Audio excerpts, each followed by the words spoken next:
니켈, 그 다음에 망간, 뭐 코발트, 알루미늄 다 이거 폐배터리 재활용으로 쓸 수 있는 거거든요. 스크립해가지고 그런 측면에서도 훨씬 LFP보다는 하이니켈 양극재가 더 친환경적 매력도가 높은 거죠. 지금 이렇게 더운데 오늘 엄청 덥잖아요. 그러니까요.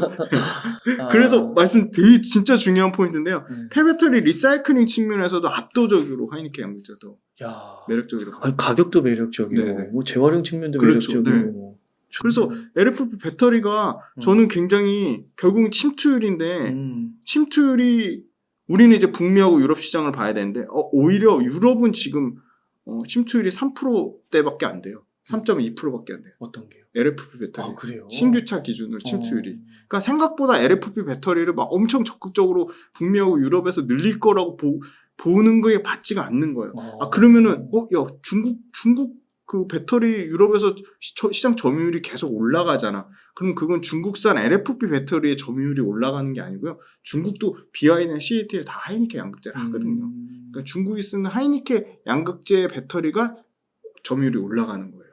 그러니까 그 중국이 쓰는 하이니켈 양극재 배터리는 아마 국내 하이니켈 양극재 배터리보다 더 싼 측면이 있거나 어떤 그런 예를 들어 그런 거죠. 폭스바겐 이따 질문하실 수 있는데 폭스바겐이 26% 지분 갖고 있는 고시원 배터리. 네. 그럼 고시원 배터리는 중국산 양극재 쓰겠죠. CAT나 BYD 양극재를 쓰겠죠. 그런 밸류 체인의 변화에 주목해야 되는 거지. LFP 배터리는 요 기사 굉장히 전 좀 의미가 있다고 보고 있어요.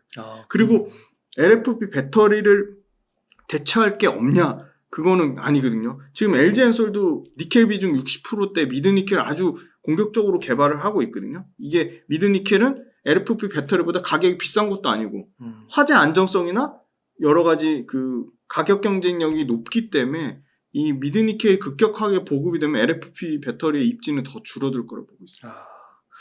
말씀을 들으니까 왜 우리나라 배터리 업체들이 그 뭐 CATL이나 중국 업체를 생각하지 않고 내일 하기도 바쁘다. 내 R&D 하기도 바쁘다. 지금 신규 나오는 차세대 모델을 다 지금 이미 잘 준비를 하고 있습니다. 그리고 왜 개방적이고 여유를 갖고 있는지 딱 기사 이런 걸 얘기해 주시니까 딱 와닿네요. 아니 CATL을 굳이 자기네들이 자신 있으면 그렇게 배타적으로 할 이유가 없잖아요. 그렇죠. 그 언론이나 기자들 나오는 거조차도 업계 사람도 아닌데 그렇게 경계한다는 것 자체는 자기네들이 뭔가 감춰져 있는 꼼수가 있지 않을까. 이런 거 보면은 진짜 그 중국의 대국에 맞서서 우리나라 기업들 진짜 대단한 것 같아요. 진짜 대단한 너무 반도체도 대단하고 반도체도 대단하고 2차전지 너무 대단하고 진짜 모든 그 제조업계에 계시는 엔지니어분들, 연구 개발하시는 분들, 품질 관리하시는 분들 다 너무 대단하시고 너무 진짜 대단한 것 같습니다. 그래서 또 한 측면으로 그 반도체는 뭐 용인 평택, 뭐 또 저기 어디죠? 용인 평택 동탄. 용인 평택 막 동탄 이런데 반도체 클러스터 막 생태계 구축하잖아요. 근데 2차 전지도 보니까 막 우리나라의 포항, 뭐 울산, 전북, 새만금, 광양시 막 이런 데서 다 2차 전지 1등 도시 되겠다, 만들겠다 해가지고 막 이렇게 열심히들 지자체에서도 지원을 하더라고요. 이런 것도 호재가 될 수 있을까요? 굉장히 큰 호재죠. 정부에서 그만큼 밀어주겠다는 거거든요. 그렇죠. 정부에서 지금 2차 전지 관련돼서 물론 뭐 전고체 배터리 뭐 연구개발 쪽이 한정돼 있긴 하지만 사실은 정부에서 이렇게 포항에 산업단지 만들고 군산에 새만금 산업단지 만들고 이런 거 자체가 생태계에는 결국 다 밸류체인이거든요. 그러면 이 기술 격차, 이 기술 초격차가 계속 혁신 지원하는 거는 그러니까 공급망도 굉장히 안정적으로 확보가 되는 거고요, 당연히. 그리고 이런 기업들이 정부한테 세제 혜택 받잖아요. 그러면 당연히 세제 혜택 받는 기업들이 투자를 더 많이 하고 그 투자가 캐파 증설로 이어지고 그럼 그건 다 매출과 이익의 증가로 일어나는 거가 굉장히 선순환된다고 보고 있어요.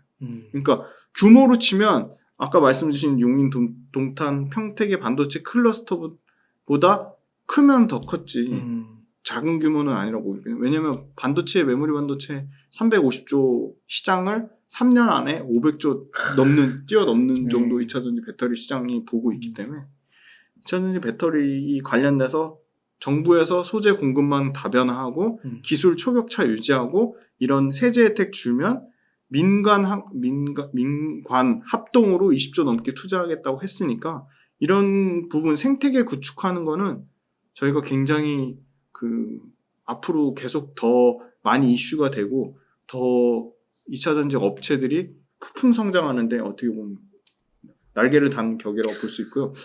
이거를 발빠르게 또 이용하는 데가 이제 다이렉트로 자기네들이 미국 공장 가서 그게 안 되니까 중국의 화유 코발트부터 해가지고 거린메이부터 해가지고 우리나라 들어와서 합작으로 하잖아요. 네. 정부채가 대표적인 게 있고. 네. 그래서 사실은 그 부분을 어떻게 보면은 이거 뭐 중국 관련돼서 뭐 기술 뭐 유출 이런 얘기보다는 시장 파이를 키우는데 더 초점이 맞춰진다고 보고 있어요. 그러니까 정부채는 중국이 잘하잖아요. 네네. 그죠? 맞아요. 90% 이상이. 네. 그러니까 그걸 또 기술 이전 받을 수도 있는 거니까. 기술 이전 충분히 받을 수 있는 거죠. 왜냐하면 투자가 중국하고 CATL하고 테슬라, 그다음에 CATL하고 뭐 심지어 나오는 요새 BYD, CATL하고 포드는 말씀드렸잖아요. 굴욕적인 CATL 기술 다 되고, 네. 돈은 포드가 다 되고. 그러니까 그거는 합작이 아니잖아요. 근데 지금 화유 코발트랑 LG화학이랑 맺는 거는 LG화학이 뭐 51, 화유 코발트가 49예요. 그러니까 똑같이 돈 투자하고 똑같이 그거 하는 거거든요. 실제 지분 투자가 정확하게 반반 들어가는 거니까 이거는 중국 업체의 그거랑 중국 CATL이 테슬라랑 맺거나 CATL이 포드랑 맺는 계약이랑 완전 이 합작의 형태가 아예 그냥 차원이 다른 거죠. 네. 이번에는 좀 민감한 이슈 하나 질문 드려보겠습니다. 골드만삭스의 공매도 리포트.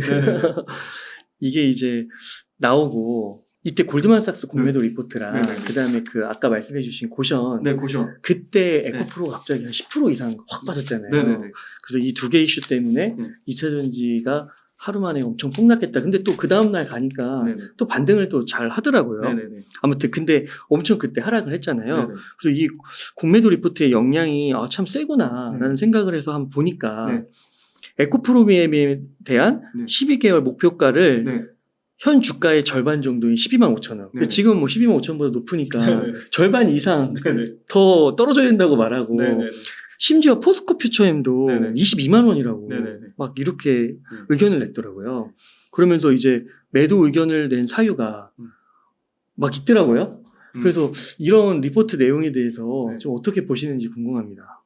기관의 레포트는 개인을 위해 존재하는 건 아니고요. 그 기관이든 외국인이든 아까 반도체를 많이 샀잖아요. 2차 전지 많이 안 갖고 있거든요. 그러니까 2차 전지 올라가는 게 굉장히 불편한 상황인 거죠. 그리고 기관은 2차 전지로 한번 수익 내서 많이 먹고 다 팔았어요. 패시브든 액티브든. 그러니까 2차 전지 올라가는 게 되게 달갑지 않아요. 기관이나 외국인은 반도체가 올라가야지 자기네들 수익 많이 보는 건데 일단 그런 상황이고 기관 외에 외국인이 진짜 웃긴 게 공매도 관련돼서 외국인, 그러니까 상위 19개사의 이 포지션 자체가 80%가 넘거든요. 그 80% 넘는 거 중에 제일 큰 데가 모건 스탠리가 27%고요. 메릴린치가 26%고 골드만삭스가 20%거든요. 그 3, 4. 모건 스탠리, 메릴린치, 골드만삭스만 70%가 넘어가요. 74, 5% 되니까. 그러니까 그 회사가 집중적으로 그 국내 외 금융사 중에 공매 치는 애들이니까 레포트를 좋게 낼 수가 밖에 없는 거죠. 포지션이 그렇죠. 포지션 자체가 공매도 포지션이니까. 근데 중요한 거는 그 근거가 중요하잖아요. 근거가 말도 안 되는 근거예요. 첫 번째가 공급가잉. 10년 뒤에 10년간 공급가잉. 그럼 10년간 공급가잉이 나오면 우리나라 업체들이 조 단위로 1000억 단위로 캐펙스 투자를 할 이유가 없잖아요. 그렇죠. 공급가잉이 나오면. 거기다 더 공급을 하겠다. 오히려 더 공급을 하겠다는 건데 전혀 상식적으로 맞지도 않는 얘기, 말도 안 되는 말 같지도 않은 얘기고 너무 짜증나는 게. 그리고 밸류에이션 고평가, 이거는 생각하겠다라고 고평가라고 볼 수도 있을 것 같아요. 개별 기업 단으로 들어가면. 근데 개별 기업 단으로 캐펙스 투자로 제가 그때 표 보여서 말씀드렸잖아요.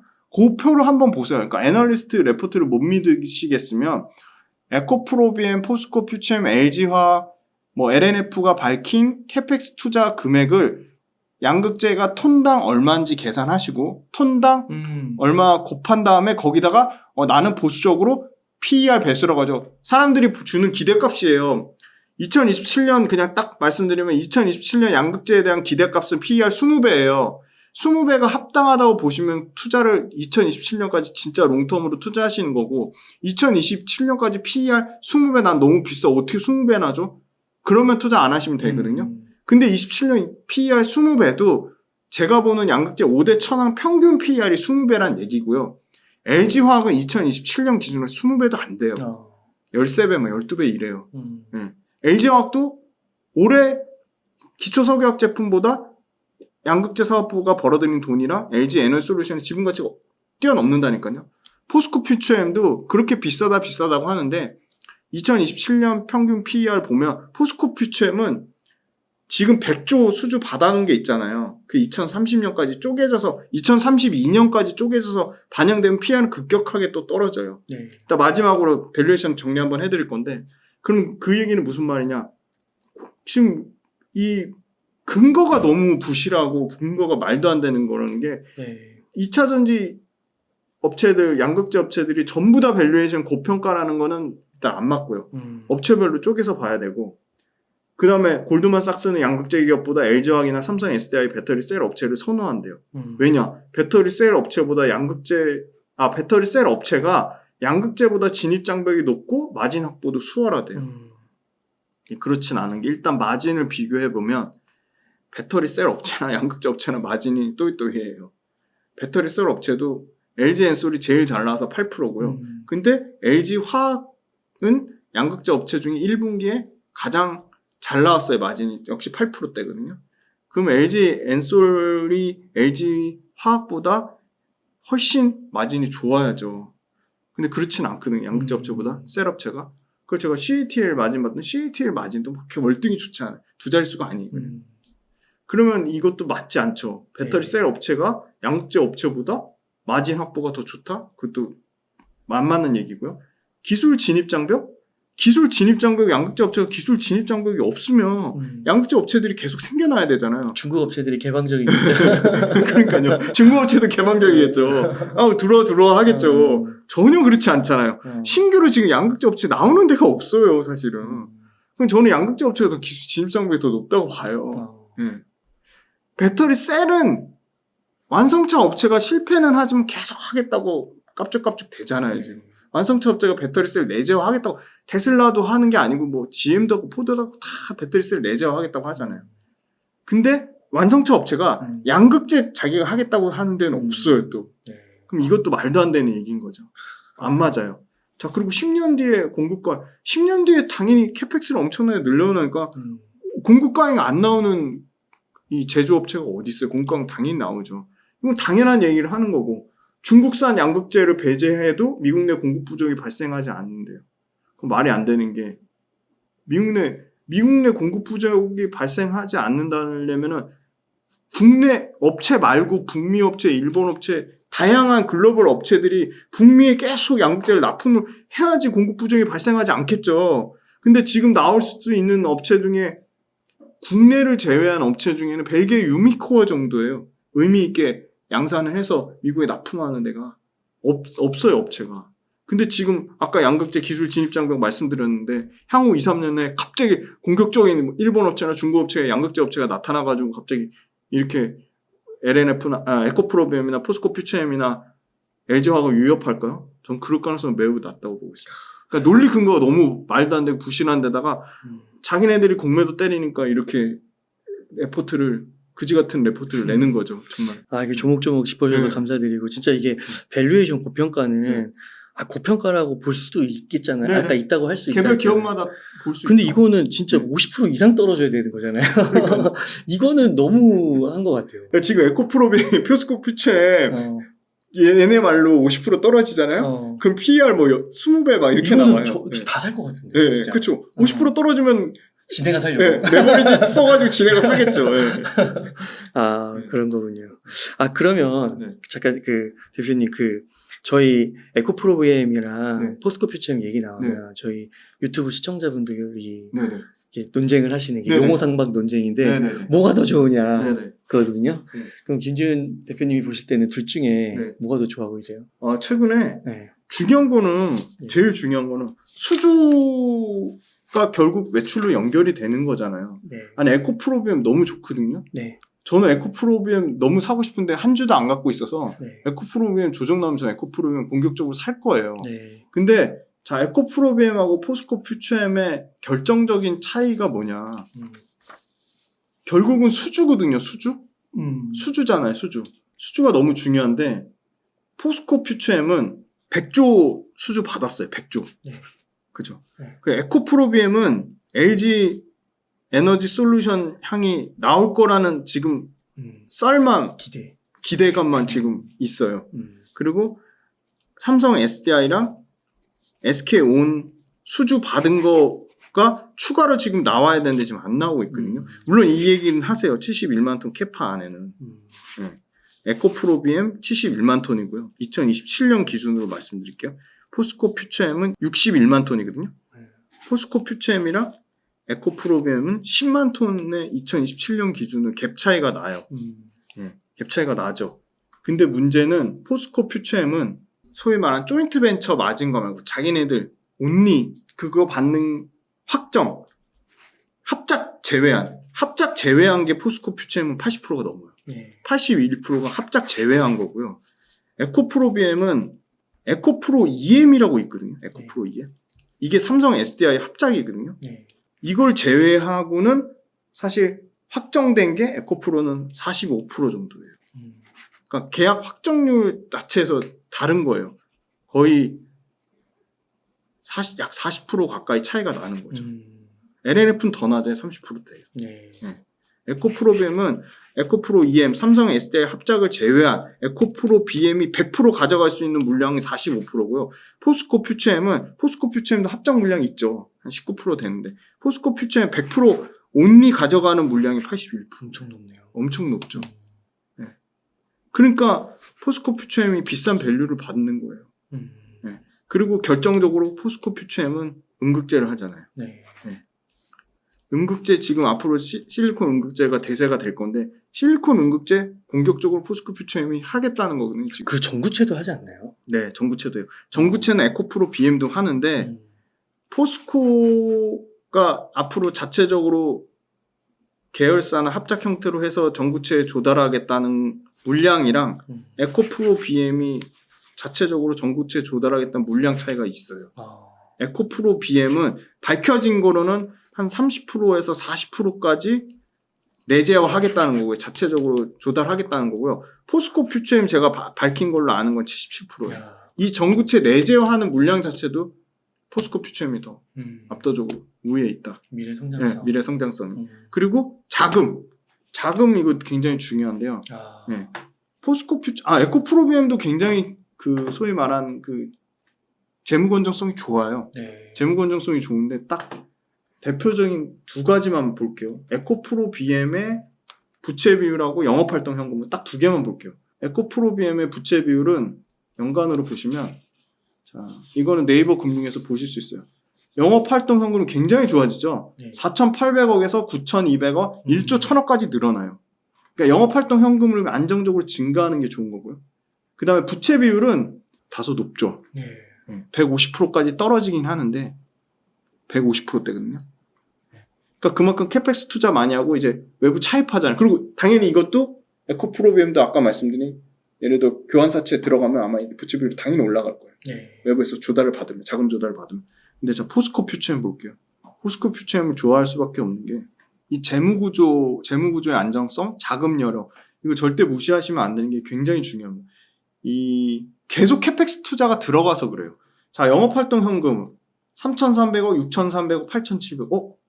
덩치는 포스코 계열사인데 낮죠. 왜 그럴까요? 아직도 여기는 철강의 부산물, 내화물, 생석회, 소속회 이런 부분이 비중을 10%에서 20% 이상 차지하고 있어서 그래요.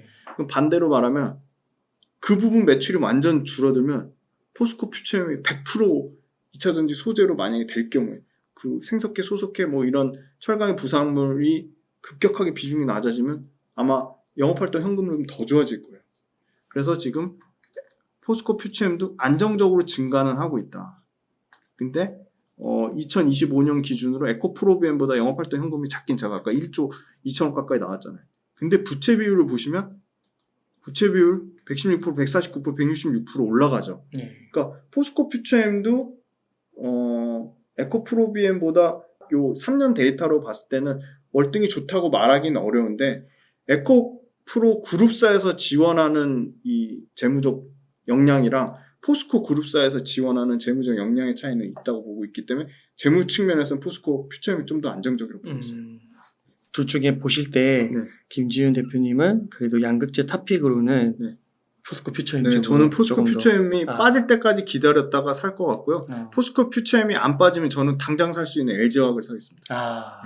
그러니까 지금 밸류에이션 네, 측면에서 밸류에이션 측면에서 압도적이기 때문에 지금 당장 살 수 있는 건 저는 LG화학이라고 보고 있고요. 포스코 퓨처엠이 만약 20% 이상 빠진다? 그러면 LG화학보다 전 포스코 퓨처엠이 더 매력적이라고 보고 있습니다. 갑자기 LG화학 등장했어요. 포스코 퓨처엠이랑 에코프로비엠 얘기하다가 네네. 사는 건 LG화학이다. 네네. 이게 주식이군요. 네네. 싼 걸 사야 되는 거군요. 맞습니다. 네네. 저평가되어 있는 네. 거. 아무리 좋아도 네네. 비싸면 안 되는 네. 거고. 이거 너무 2차전지가 좋은 건 알겠는데 네네. 섹터로 봐도 너무 좋은지 알겠는데 네네. 이거 개별 종목 사는 거는 네네.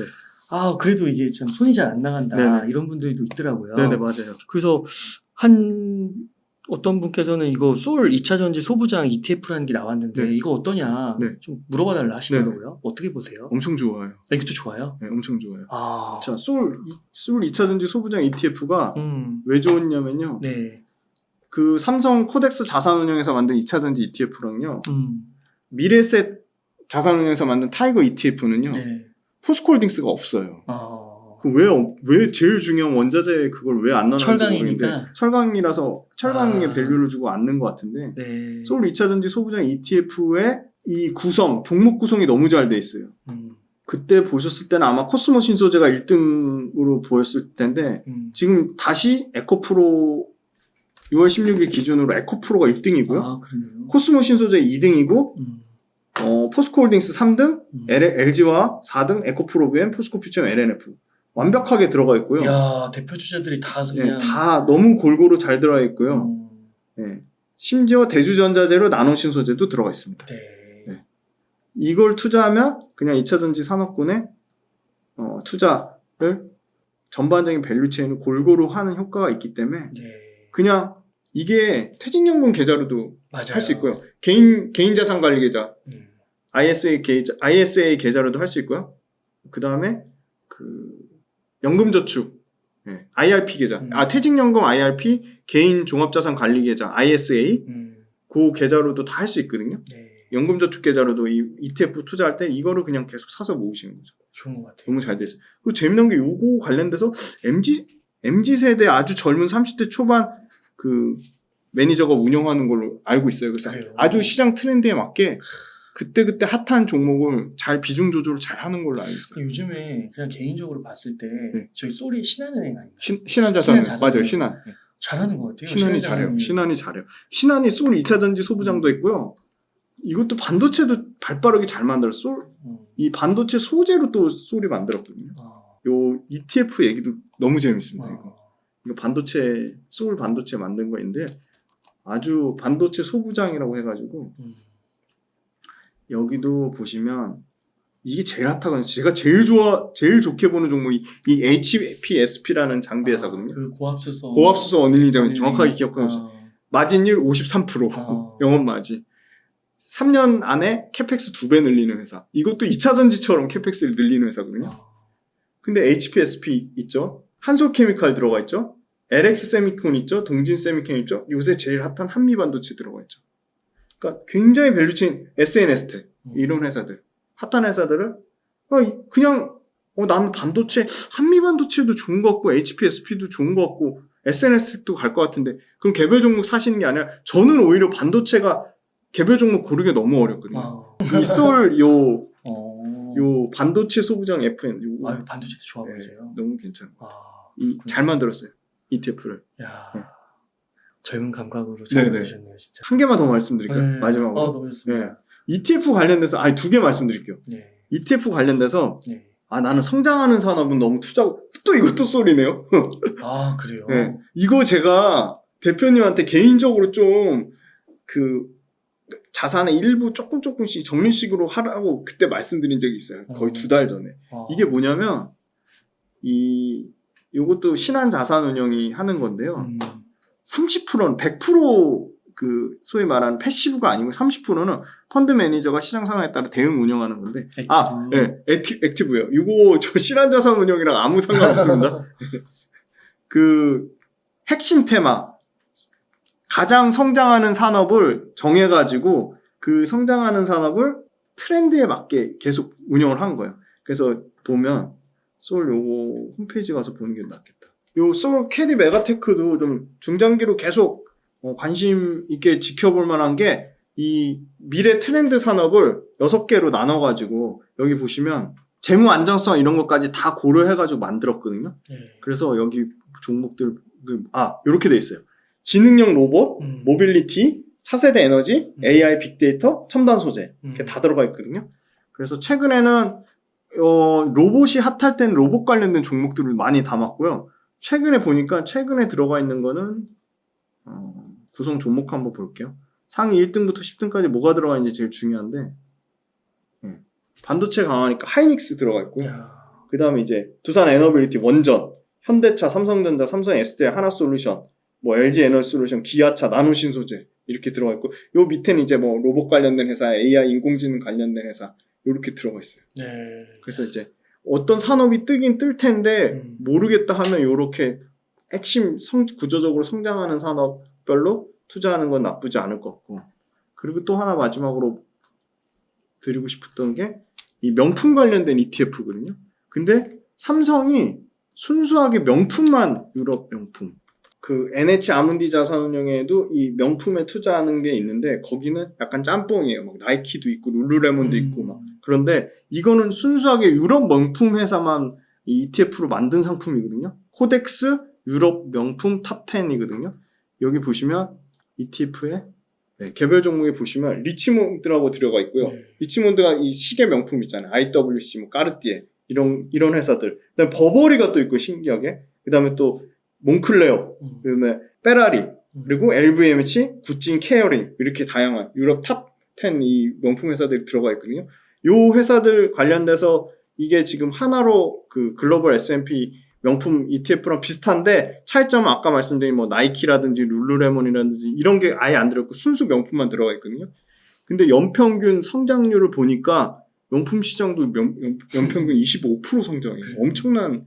그래서 테슬라 일론 머스크랑 LVMH 아르노 회장이랑 계속 1등, 2등 다투잖아요. 최근에 테슬라가 올라가면서 2등 자리 뺏기긴 했는데 이 명품 시장 자체는 죽지는 않을 것 같거든요. 그래서 이런 것도 약간 틈새 시장으로 뭐 개인 자산관리 계좌나 아니면 퇴직연금 계좌에서 꾸준히 그냥 안정적으로 성장하니까 망하진 않으니까 값어치가 계속 올라가잖아요. 그래서 이거 ETF 투자하시면 좋을 것 같고 2차전지는 가장 솔 2차전지 소부장 ETF가 압도적으로 좀 좋은 것 같습니다. 그리고 ETF 관련돼서 미래에셋에서 미래에셋이 원래 중국 전기차 ETF, 솔 ETF 만들어서 엄청나게 팔아먹었는데 미래에셋에서 에코프로비엠, 포스코 퓨처엠 비중을 58% 담는 ETF 나온다는 거 아시죠? 그래요? 2차전지 소재 ETF. 네. 그거 나오면 이제 솔에서 그걸로 갈아타셔도 괜찮을 것 같아요. 거기는 에코프로 BM, 포스코 퓨처엠이 58%예요, 비중이. 야, 네, 어마어마하죠. 그러니까 그럼 그게 들어오면 그거 관련된 패시브 자금이 당연히 들어오겠죠. 그러니까 어떤 뉴스 보니까 솔 미국 배당 다우존스라고. 네. 미국의 SCHD. 네네. 배당 성장주. 그게 모금액이 1위였다고 그러더라고요. 네네. 최근 몇 달간. 네네. 근데 그게 나오니까 내일인 것 같아요. 타이거에서 미국 배당 똑같은 거 나온다요. 미국 배당. 그러니까 지금 말씀하신 것처럼 또 2차전지 나오는 것처럼 여기서도 또 타이거에서 또 나오는. 그렇죠. 그럼 워낙 잘하고 있으니까. 미래에서 타이거 나오면 아마 다른 한툰이 또 다른 데서 아마 분명히 2차전지 또 수수료 낮추면서 나올 거예요. 그러면 그 2차전지로 계속 수급이 계속 들어오겠죠. 소비자 입장에서는 되게 좋네요. 좋은 거죠. 경쟁사가 그만큼 많아지는 거예요. 근데 개별 종목 2차전지 제일 베스트 10 들고 있으신 분은 기간 수급이 기간이 직접적으로 안 사더라도 ETF 수급으로 계속 들어오는 거죠. 그러니까 기간 수급이 여기서 더 나빠질까? 그렇지는 않을 거예요. 그렇군요. 근데 공매는 계속 치겠죠. 네. 그럼 공매도 현황 볼까요? 저희 공매도를 안 봤네요. 공매도. 네. 에코프로랑 에코프로 BM이 코스닥 공매도 잔고 1, 2. 맞습니다. 1, 2입니다, 지금. 네. 와, 1조 넘게 공매도를 에코프로만. 어마어마하죠, 진짜. 최근 한 주간 보시면 1등 삼성전자 1등이고요. LG 엔솔 2등이고요. 3등 포스코퓨처엠 4등 하이닉스. 그러니까 삼성전자 하이닉스 사기만 하지는 않는다니까요. 이게 롱숏 펀드에서 숏도 엄청 쳐요. 근데 보면 2등에 LG 엔솔, 3등에 포스코퓨처엠, 그 다음에 8등에 코스모화. 이거는 유가증권이니까 코스피 시장이고요. 근데 LG 엔솔 공매 비중 이거 보세요. 23%. 어마어마하게 늘어났고요. 포스코퓨처엠 11.6%. 그 다음에 코스닥에서 계속 이 순위는 안 바뀌어요. 에코프로비엠, 에코프로, LNF. 그냥 계속 1등, 2등, 3등 자기네들끼리 계속 돌아가는데 에코프로비엠 23%. 에코프로 최근에 왜 올랐어요? 이 공매 갚은 거예요. 대차 잔고가 엄청나게 줄었어요. 에코프로 11% 넘었거든요. 3.7%까지 빠졌죠. 그러니까 3.7%까지 줄었죠. 네. 그 얘기는 에코프로는 지금 많이 갚고 있다. 그리고 LNF도 그렇게 기관이 좋아하는데 8.3%예요. 그러니까 저희 갖고 있는 게 개인 투자자들이 안 파니까 못 버티는 거예요. 맞습니다. 네. 와, 그겁니다. 대단하시네요. 개인 투자자가 버티니까 지금 이게 이런 형태로 나오는 거고요. 이자를 계속 줘야 되는 거예요. 이자를 계속 줘야 되는 거죠. 와. 상한 기간은 그거지만 이자는 계속 줘야 되거든요. 지금 공매도 피 튀기는 싸움이 벌어지고 있고요. 자, 개별 기업으로 보면 에코프로가 지금 보세요. 6.5%에서 3.7% 줄었잖아요. 오늘 주가 또 올랐잖아요. 아마 이거 더 줄었을 것 같고, 에코프로비엠은 오히려 지금 에코프로비엠도 줄은 거예요. 줄었는데도 매매 비중에서 지금 23% 정도 차지하고 있고, 포스코퓨처엠 최근에 주가 올라오면서 많이 줄은 거죠. 네. 11%. 그래서 공매도 포지션 역시나 에코프로비엠, 포스코퓨처엠, LG 에너솔루션 계속 지금 숏 포지션 자체는 늘리고 있어요, 지금. 그러니까 사생결단하고 있는데 이제 계속 버티긴 좀 어렵지 않을까. 공매도 세력이. 네. 와. 사생결단하고 있는데 계속 버틸 수 있을 거예요. 그러면은 네. 공매도 세력을 네. 이기기 위한 네. 개인 투자자들의 네. 방법. 네. 그럼 그거는 그냥 홀딩인가요? 홀딩하고 그 대차잔고 허락을 뭐죠? 증권사 계좌에서 내가 허용할 수 있어. 그거 아예 막아놔야죠. 네. 그거 허용해주면은 난 이자는 받지만 결국 그걸로 빌려서 열심히 공매를 치는 거니까. 그렇죠. 제 걸 깎아먹는 거니까. 그러니까 어딘가엔 빌려야 되잖아요. 근데 네. 이런 그 숏스퀴즈 같은 거 네네, 있잖아요. 숏스퀴즈. 이런 현상들이 네. 과거에도 많이 우리나라 증시에서 일어났네요. 막 이렇게 기관이 이렇게 각 잡고 네. 공매도를 덤비는데 네. 이렇게 막 개인 투자자들이 연합을 해서 이렇게 버티고 이렇게까지 2차 전지만큼 굳건하게 공매도 버티는 건 처음인 것 같아요. 그러세요? 네. 와. 네. 과거에 그렇구나. 네. 반도체나 차 정도 이렇게까지 공매도에 버티서 굳건하게 이렇게. 야, 대단하시네요, 진짜. 네. 그러니까 한 번에 이게 오르면은 확 오르는 게 숏스퀴즈 같은 거 때문에. 맞아요. 그 물량 때문에. 그러면 앞으로도 잘못하면은 네. 그 물량 있으면은 70만 원, 80만 원 넘어가고 막 네. 에코프로비엠 30만 원 넘어가고 막 이렇게 되는 거 아니에요? 그러니까 지금 57만 원까지 빠졌다가 한 방에 지금 77만 원까지 올라왔잖아요. 아직도 지금 어마어마하게 지금 1조 넘게 쳐놓은 게 있잖아요. 그걸 갚아야 되잖아요. 그러면 또 에코프로는 여기서 더 가지 않을까? 그리고 거기다가 2차전지 ETF 패시브 자금 들어오면은. 그러네요. 네. 기간 수급이 들어와야 되는데. 그리고 또 MSCI, MSCI 미국 FT 8월달 그게 이제 들어오면 더 추가적으로 들어올 물량이 더 있는 거죠. 진짜 사생결단 해야 되겠네요. 사생결단 해야 되는 거죠 지금. 와. 그러니까 이자가 문제가 아니라 결국은 이거 오르면은 얘네들이 이거 감당할 수 있을려는지 모르겠어요. 그러니까 이게 공매도가 무조건 잘못된 게 아니라 잘못 치면은 네. 진짜 날아간다고. 네. 테슬라도 한번 잘못 쳐가지고 막 몇 개 날아가고 막 그랬잖아요. 네네. 지금 그거 국내 이거 날아가는 회사들 나오지 않을까 싶어요. 이미 한두 개 날아갔다는 얘기가 있고요, 실제. 그러니까 그만큼 그 공매도 맞은 에코프로나 에코프로비엠이 실적도 받쳐주기 때문에 그렇게 되는 거죠. 맞아요. 맞습니다. 네. 야. 그리고 앞으로 실적이 더 좋아지고. 야. 이게 실적이 정점 찍고 내려오면 공매 치는 입장에서 에코프로 이제 실적 나빠질 거야. 그거를 계속 아마 이슈화 하겠죠. 근데 에코프로나 에코프로비엠이나 포스코퓨처엠 실적이 계속 좋아지거든요. 정점을 아직 안 찍었어요. 그렇구나. 정점으로 열심히 가고 있죠, 지금. 네. 실적이 계속 좋아지면서. 아, 그렇군요. 화학주 중에 뭐 투자해야 되냐 궁금하실 것 같아서 화학주 딱 한 종목만 얘기할까요? 아니 두 종목 얘기할까요? 두 종목이면 좋죠. 그럼 두 종목 얘기할게요. 네. 아니 화학주 그래서 바닥권에서 턴어라운드 되는데 화학주 그럼 뭐 종목을 뭘 해야 되는지 이것도 당장 사실한 얘기 아니고요. 네. 매수매도 권유 추천 전혀 아닙니다. 그리고 그 책임은 본인이 져야죠. 네. 지금 김지훈 대표님이 이렇게까지 정리를 해주시는데 이거 했다고 투자하고 조금 이렇게 일순간적으로 이렇게 변동했다고 그거 김지훈 대표님 탓하면 이거 보지 말죠. 그러니까 좀 진짜 강하게 말씀드립니다. 얘기하면 안 보셨으면 좋겠고 그 공부해보세요. 공부해볼만 가치가 있는 기업만 소개해드린 거. 또 이렇게 얘기하시는 분 있어요. 제가 또 대주전자재로 얘기하니까 대주전자재로 또 네가 사놓고 개인들한테 물량 떠넘기는 이런 거 전혀 아니에요. 두 가지 가져왔는데요. 첫 번째는 이 회사도 구조적으로 성장합니다. 근데 약간 그룹사는 조금 막 그렇게 그룹사 자체가 막 엄청 좋은 그룹사 측면은 아닌데 회사 자체가 굉장히 저는 경쟁력이 있다고 보는 게 일단은 소위 말하는 치킨 게임에서 버티고 살아남았어요. 효성첨단 소재입니다. 효성첨단 소재. 효성첨단 소재 진짜 재미난 게 효성첨단 소재의 본업은 뭐죠? 타이어 코드거든요. 타이어 코드 압도적인 글로벌 1등이에요. 이 PET 타이어 코드. 타이어요? 네, 타이어 코드. 타이어 코드가 그러니까 타이어에 들어가는 이렇게 아주 가느다란 실 같은 거예요. 그러니까 타이어의 안정성이나 내구성이나 강도를 강하게 하는 보강제 같은 거로 보시면 되는데요. 이 타이어 코드가 이 PET, 그러니까 이게 소재예요, 소재. 이 PET 소재로 들어가는 타이어 코드 시장 점유율 1등이거든요. 네. 근데 타이어 코드는 전기차 타이어에도 들어갈 거 아니에요. 그럼 전기차 같은 경우는 순간적인 가속도 있지만 무겁거든요. 그래서 타이어 코드가 많이 들어가요. 마모가 너무 심해요. 정확히 아시네요. 그렇구나. 네. 그러면 기존 타이어, 기존 휘발유 그 내연차보다 얼마가 더 들어가냐? 최소 20에서 30%가 더 들어가요. 네. 와. 네. 그냥 기본적으로 더 써야 돼요, 이거를. 그러니까 Q가 늘어나는 거죠. 그러네요. 그리고 당연히 비싸겠죠. 더 비싸요. 이것도 P가 가격이 20에서 30%가 더 비싸요. P와 Q가 동시에 진 거예요.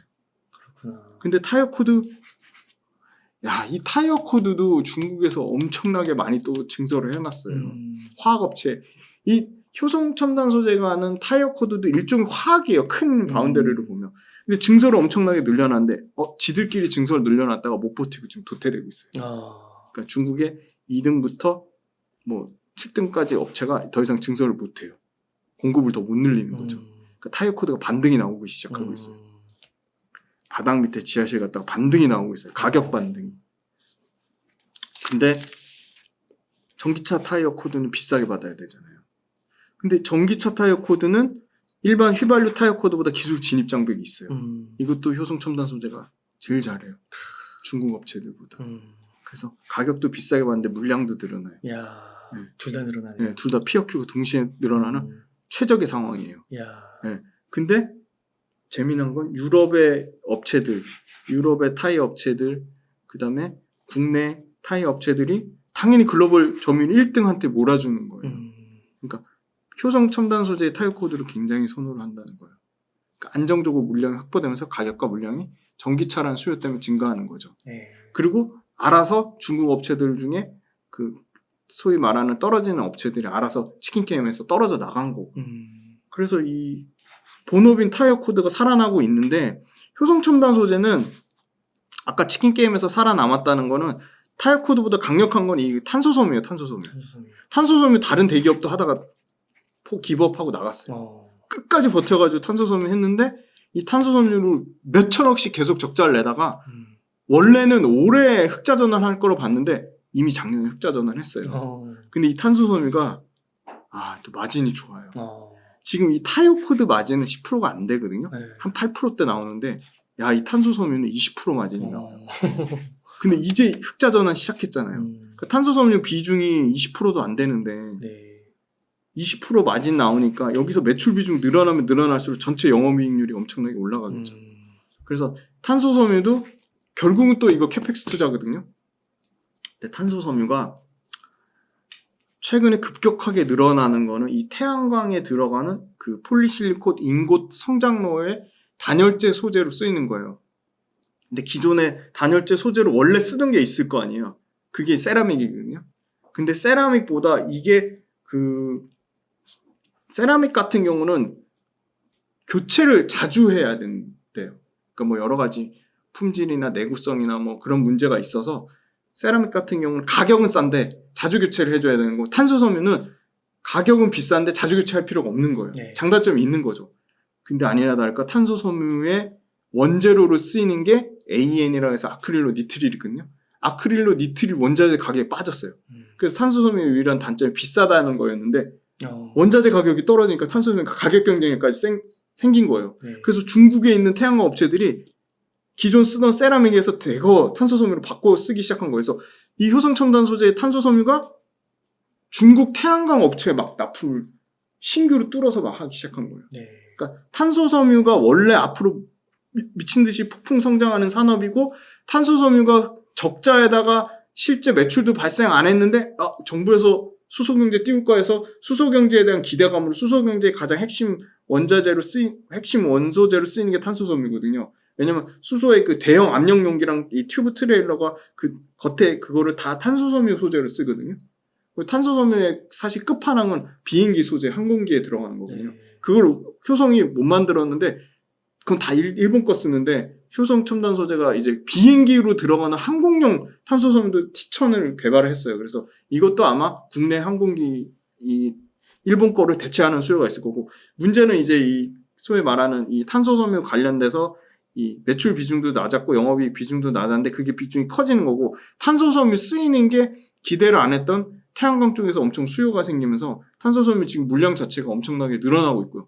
정부에서 이제 수소 한다고 해서 그 기대감으로 올라서 사실 주가가 거의 88만 원까지 급등했다가 지금은 완전 뭐 3분의 1토막 나서 30만 원 후반까지 빠졌다가 최근에 다시 수소액이 스물스물 나오고 실제 이 회사가 매출이 잘 늘어나고 있으니까 이익이 뒷받침이 되니까 화학업종 바닥권에서 턴어라운드 얘기랑 다 맞물리면서 이게 나오고 있는 거거든요. 근데 탄소 섬유가 사실은 이 캐펙스 투자를 원래는 내년에 이제 15,000톤 늘리고 내후년에 이제 뭐 28,000톤까지 늘린다고 했는데, 이 생각보다 태양광에서도 터지고 지금 그 기타 항공 외에 뭐 소위 말하는 고급 자전거에도 탄소 섬유가 쓰이고요. 그리고 이제 수소 관련돼서 다시 이슈가 나면서 수소 튜브 트레일러나 항공기나 여타 산업용 소재에 이 탄소 섬유가 점점 많이 쓰이는 거예요. 그래서 1년 넘게 그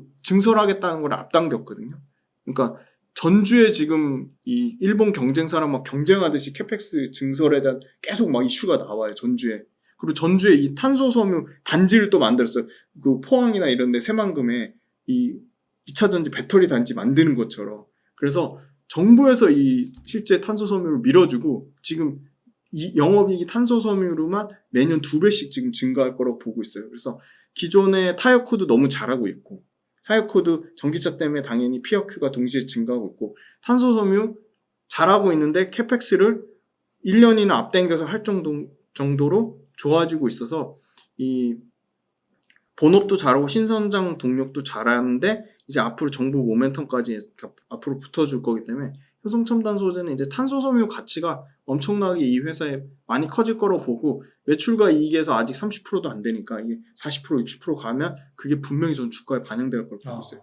아니나 다를까 효성첨단 소재도 최근에 지금 바닥권에서는 많이 올라왔는데 수급은 굉장히 좋은 상황이에요. 그러니까 탄소 섬유 기대감만 갖고 있으면 이 회사가 좋다고 말을 못 하는데 본업인 타이어 코드를 너무 잘하고 있으니까. 배당도 잘 줘요. 네, 배당도 줘요. 배당도 많이 줍니다. 이 회사 보시면 최근에 기관 쪽에서 좀 사다가 좀 단기적으로 확실히 올라가니까 기관은 팔고 있고요. 확실하게 이 탄소 섬유가 턴어라운드 됐다고 보는 건 아닌 것 같아요. 근데 실적 보시면 굉장히 안 좋았거든요, 실적이. 올해 같은 경우 이제 처음으로 이제 역성장이 나오다가 내년에 이제 3,800억대, 4,200억대까지 늘어나고요. 아마 매출도 이제 2025년 기준 4조까지 회복되는데, 요거는 아까 말씀드린 탄소 섬유 캐펙스를 1년 앞당겨서 증설하잖아요. 그게 지금 실적에 반영이 안 되어 있다고 보고 있어서 아마 매출과 이익이 요 증설하는 그 캐펙스 투자에 대한 게 실적에 반영되면 최소 매출과 이익 모두 20% 이상 성장할 걸 보고 있어요. 네. 네.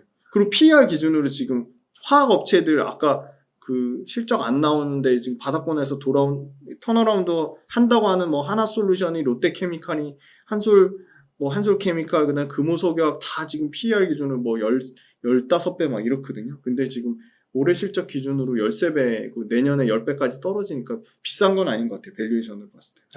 네. 네. 그래서 효성 첨단 소재, 네, 화학 업종에서 좋아 보이는 기업이었습니다. 네. 네. 그리고 두 번째 효성 TNC인데요. 또 효성이네요. 네. 이것도 효성 TNC인데 스판덱스거든요. 스판덱스 관련돼서 이제 사실 재고를 엄청나게 많이 쌓아놨는데 재고가 지금 급격하게 줄고 있거든요. 이것도 중국 똑같아요. 아까 탄소섬유처럼 중국 업체들이 지금 가격이 막 이제 스판덱스 가격이 떨어지니까 공급을 막 급격하게 늘리지 못하고 스판덱스 중국 이 리오프닝 그 내수가 급격하게 좋아지지 않으니까 중국 업체들이 약간 좀 알아서 좀 도태가 됐어요. 많이 도태가 돼가지고 공급이 지금 엄청나게 늘어나고 있지 않고 있고 오히려 지금 이 버틴 효성 TNC가 그 1등이에요. 효성 TNC가 스판덱스도 이거 1등이거든요. 그래서 중국 업체가 도태된 물량을 효성 TNC가 지금 다 잡아먹으려고 하고 있거든요. 그래서 효성 TNC가 이제 중국에 대한 기대감이 지금 현재 주가에 전혀 없는데 이 중국에 대한 기대감만 조금만 반영되면 Q 물량이 엄청나게 늘어날 걸 보고 있고요. 두 번째는 스판덱스의 원재료가 PTMG라고 하는 폴리테트라 메틸렌 글리콜이라는 이 PTMG 원재료가 가격이 또 많이 빠졌어요. 그러니까 가격이 빠지니까 효성 TNC가 파는 스판덱스 스프레드라고 하죠. 판매 가격이랑 판매 가격은 또 오히려 올리는 추세거든요. 원재료 가격은 빠지니까 스프레드가 늘어나고 있잖아요. 그래서 스프레드 구조가 좋아지고 있고 그리고 이 경쟁사 중국 같은 경우는 이 석탄 베이스로 이 원재료를 만들거든요. 석탄 기반의 아세틸렌을 내고 있거든요. 근데 이 석탄 관련된 원재료 이 아세틸렌 가격은 오히려 또 빠지고 있어요. 네. 그러니까 판가를 못 올리는 거죠. 그러니까 경쟁사는 판가는 못 올리고 원재료 가격은 오르는 상황이고 효성 TNC는 효성 TNC의 이 원재료인 스판덱스 원재료 폴리테트라 메틸렌 글리콜 PTMG 원재료 가격은 빠지는데 판가는 견고하게 유지되고 있으니까 이 P 상황이 좋은 상황이고 글로벌 스판덱스가 그래도 이게 스판덱스 시장이 지금 연평균 7.3% 정도 견조하게 성장하고 있거든요. 네. 그리고 효성 TNC가 중국만 보는 건 아니에요. 인도를 지금 보고 있거든요. 인도는 시장 점유율 60%래요. 효성 TNC가 어마어마하죠. 인도는 시장 점유율 60%래요. 60%. 네. 그래서 얘네도 지금 증설을 해요. 지금 작년 기준으로 15,000톤에서 38,000톤까지 증설을 하니까 2배 넘게 증설하는 거잖아요. 그 증설을 잘 생각해 보셔야 돼요. 그러니까 효성 TNC가 최고가 막 90만 원 넘게 찍을 때 그때 한창 막 증설한다고 해서 효성 TNC 증설하고 막 중국 업체들 미친 듯이 증설해가지고 고점 찍고 박살 난 거거든요. 근데 이제 증설 2년 동안 3년 동안 안 하다 이제 다시 증설한다는 거예요. 그러니까 그 사이클을 또 보셔야 되지 않을까. 그래서 결론은 뭐냐? 중국의 2등 업체들이 다 증설 지연하고 철회해가지고 떨어져 나가는 거를 효성 TNC가 반사수혜를 받고 있다. 그리고 스판덱스 밸류체인 때문에 얘네도 이 자체 생산하기 때문에 원재료 배터리 업체만 원재료 아웃소싱 안 하고 내재하는 게 아니라 이런 스판덱스 관련된 효성 TNC도 이 원재료의 자금률을 확대하겠다는 거예요. 그럼 원재료 자금률 확대하면 어떤 측면이죠? 이익률이 좋아지는 거죠. 그래서 구조적으로 좋아질 수밖에 없다. 그래서 스판덱스 시장이 굉장히 빠르게 개선되고 있고 화학 업종 중에 스판덱스 시장이 지금 가장 빠르게 업황 턴어라운드가 되고 있어요. 그래서 효성 TNC도 실적이 그럼 좋아져야 되는데 실적 보시면 4천억대에서 6천억대로 지금 늘어나고 2배, 50% 이상 늘어나고요. 네. 그 다음에 이제 순이익도 2,400억대, 3,500억. 그러니까 워낙 작년에 너무 안 좋았거든요. 그래서 이게 작년 대비 이게 기저 효과는 있는데 중요한 건 올해보다 내년에 이렇게 실적이 50%씩 증가한다는 거거든요. 이 매출은 이 아까 말씀드린 그 일부 그 재고 정상화하는 과정이 지금 100%는 반영이 안 돼 있다고 보고 있어요. 그래서 효성 TNC랑 효성 첨단 소재는 뭐 2차전지처럼 드라마틱하게 실적이 좋아지는 건 아니지만 본업이 바닥에서 턴어라운드 하고 있고 신규 성장 동력이 계속 추가가 되는 측면에서 오히려 반도체랑 이런 화학 업체들이랑 가격 비교했을 때는 저는 화학 업체가 가격적으로 더 매력적으로 보고 있습니다. 그래서 2차전지 비중이 6, 아까 네. 말씀해 주신 거는. 그리고 이제 소외된 업종. 소외된 업종. 대표적으로 네. 화학. 네. 거기 3 정도. 3 정도. 네. 그리고 나머지 10은 현금. 현금. 이 정도. 네. 항상 현금은 10에서 15 정도는. 네. 끝으로 네. 지금 이렇게 대략적인 섹터 포트폴리오를 좀 네네. 알려주셨는데 네. 한 1억 정도 네네. 메일돈 있으면 어떤 기업을 좀 담으실지 네네. 저희 시청자분들이 참고하실 수 있도록 네. 좀 말씀해 주실 수 있으실까요? 네. 1억이면 네. 저는 일단 실리콘 응급제 3천만 원. 그냥 참고만 하세요. 제 네. 그냥 개인적인 의견이고요. 저는 아까 화학업체 화학업체 3천만 원. 그리고 원자재단에 지금 저는 여전히 포스코홀딩스가 굉장히 매력적인 것 같아요. 포스코홀딩스 3천만 원. 그럼 9천이죠. 10%. 현금 10%. 저는 양극재는 충분히 조정 올 때까지 기다릴 것 같아요. 지금 시점에서는 지금 만약에 양극재를 담는다면 LG화학 뭐 한 1,000만 원 정도 담을 것 같아요. 그렇게 하시고 네. 그 실리콘 응급제라고 하면은 네. 이제 말씀해 주신 게 대주전자 네네. 재료랑 네. 그다음에 나노신소재. 나노신소재로 네. 갈까요? 포스코 퓨처엠. 포스코 퓨처엠은 양극재의 비중이 높아서 이 응극재 밸류보다 양극재 밸류를 갖고 있어서 그렇게. 이렇게 항상 구체적으로 알려주셔서 감사합니다. 화학은 뭐 아까 지금 방금 네, 말씀해 주신 저는 효성 TNC 반, 효성으로. 효성 첨단 소재 반반. 네. 그렇게 하고요. 네. 원자재는 포스코홀딩스. 원자재는 포스코홀딩스. 에코프로는 조금 높다고 보시는 건가요? 네네. 네. 에코프로는 가는데 조정 나오면은 살 것 같아요. 지금은 안 살 것 같아요. 네. 에코프로 BM도 마찬가지. 조정 나오면 살 것 같아요. 네. 네. 좋습니다. 대표님 항상 감사드리고 끝으로 시청자분들께 좀 하고 싶으신 말씀이나 강조하고 싶으신 말씀 일단 부탁드릴게요. 네. 2차전지 많이 빠져가지고 굉장히 마음고생들 많이 하셨는데 지금 잘 버티신 것 같고요. 계속 꺾이지 않는 마음 중요할 것 같고 2차전지 관련된 이슈들이 부정적인 이슈보다는 긍정적인 이슈가 더 많이 앞으로도 나올 거라고 분명하게 예상이 되고요. 네. 생각보다 이런 그 회사의 본질적인 매출과 이익이 줄어드는지, 캐펙스 투자에 문제가 있는지 없는지, 자금 조달하는 거에 문제가 있는지 없는지, 그 회사의 그 소위 말하는 회사랑 관련된 직접적인 연관된 회사의 본업인 가치에 스크래치가 나는지를 확인을 하셔야지 중국이랑 어떻대더라, 매크로가 어떻대더라, 이런 거에 너무 매몰되지 않으셨으면 좋겠고요. 2차전지 관련돼서는 진짜 좀 아직까지 성장률 자체가 꺾이진 않았습니다. 그 성장률에 대한 그 계속 그 체크, 밸류에이션 체크, 그것도 제가 계속 해드릴 거고요. 그리고 주가 오르고 내리는 거에 너무 좀 일회일비 안 하셨으면 좋겠어요. 사실은 2차전지는 굉장히 앞으로 구조적으로 연평균 40%씩 성장하는 산업인데 이거에 대한 2차전지 투자하는 거는 그 우리나라 어떻게 보면 이 굉장히 반도체 못지않은 반도체보다 더 커질 산업에 투자하면서 이 2차전지 업계를 키우고 그 전체 대한민국 경제를 발전시키는 약간 그런 소명의식도 좀 가지시면서 2차전지 관련된 회사들에 계속 관심 가져주시고 이 업계에 계신 분들 많이 응원해 주시고 2차전지 관련된 회사가 잘 되면 잘 될수록 저희 경제에도 굉장히 좋은 효과를 미칠 거라고 보고 있고요. 그리고 이 공부하는 게 재밌으니까 이 공부하는 과정에 좀 재미를 많이 붙이셨으면 좋겠어요. 그래서 중요한 건 계속 공부하셔야 되고 계속 체크하시고 숫자를 확인하셔야 되고 그 숫자 확인하는 거에 대해서 계속 도움을 많이 드릴 거고요. 그리고 중요한 건 꺾이지 않는 마음이다. 절대 외부 변수에 흔들려 하지 않으셨으면 좋겠고 응달 책방도 계속 많은 관심 훈훈한 지식들. 네. 응달 책방에 나오시는 분들은 다 검증된 분들만 나오시니까 이거 많이 보시면 한번 보셔서 이해 안 되면 두 번, 세 번 반복해서 보시는 것도 도움이 많이 될 것 같아요. 근데 보고 나서 끝나는 게 아니라 이 정리를 기록하시는 게 제일 중요한 것 같아요. 계속 정리하고 기록하시고 또 궁금한 거 있으면 또 이렇게 물어보시면 또 댓글로 달아드리도록 하겠습니다. 감사합니다. 그래서 일일비 하지 말고 최소한 3년 정도는 네네 3년 보시면 될 것 같아요. 길게 보고 가자. 네네. 감사합니다. 이렇게 해서 훈훈한 주식의 김지윤 대표님을 모시고 이야기를 나눠봤습니다. 긴 시간 동안 유익한 인사이트 많이 나눠주셔서 감사의 말씀드립니다. 오늘 고생 많으셨습니다. 감사합니다.